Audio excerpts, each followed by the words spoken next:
আলাইকুম প্রিয় ভিউয়ার্স, সবাইকে আজকের ভিডিওতে স্বাগত। আজকে আমরা অত্যন্ত গুরুত্বপূর্ণ একটি বিষয় নিয়ে আপনাদের সামনে কথা বলবো। সেটি হচ্ছে 2026 সালের পদার্থবিজ্ঞান এবং রসায়ন বিজ্ঞান এই দুইটা বিষয়ের সিলেবাস নিয়ে আলোচনা করব।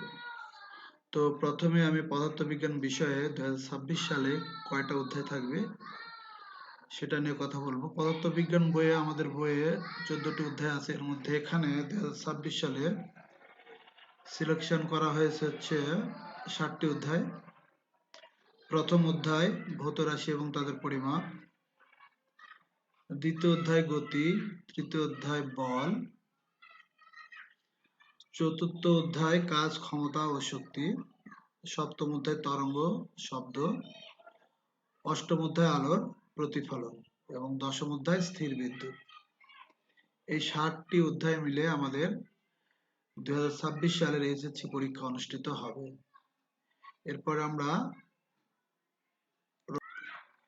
এবার আমরা 2026 সালের এইচএসসি পরীক্ষা পুনর্বিন্যাসকৃত পাঠ্যসূচি রসায়ন।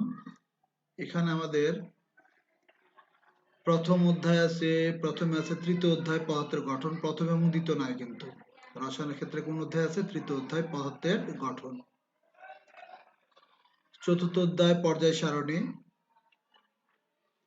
পঞ্চম অধ্যায় রাসায়নিক বন্ধন, ষষ্ঠ অধ্যায় মৌলের ধারণা ও রাসায়নিক গণনা, সপ্তম অধ্যায় রাসায়নিক বিক্রিয়া, একাদশ অধ্যায় খনিজ সম্পদ জীবাশ্ম,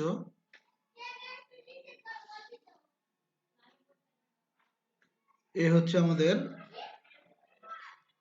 রসায়ন বিজ্ঞানের মোট 7টি অধ্যায় আছে। আমরা আরেকবার দেখি কয়টা আছে। তৃতীয় অধ্যায় 1, চতুর্থ অধ্যায় 2, পঞ্চম অধ্যায় 3, ষষ্ঠ অধ্যায় 4, সপ্তম অধ্যায় 5, একাদশ অধ্যায় 6, এই 6টা অধ্যায় কিন্তু আছে।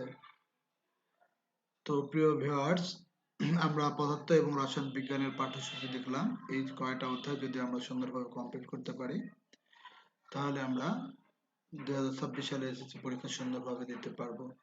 তো প্রিয় ভিউয়ার্স, আজকের ভিডিও দেখার জন্য সবাইকে ধন্যবাদ। আরো শিক্ষা সম্পর্কিত যাবতীয় গুরুত্বপূর্ণ ভিডিও পেতে আমাদের ফেসবুক আইডিটি ফলো করুন, আর যারা ইউটিউবে দেখছেন তারা ইউটিউবটি সাবস্ক্রাইব করবেন। ধন্যবাদ সবাইকে। আসসালামু আলাইকুম।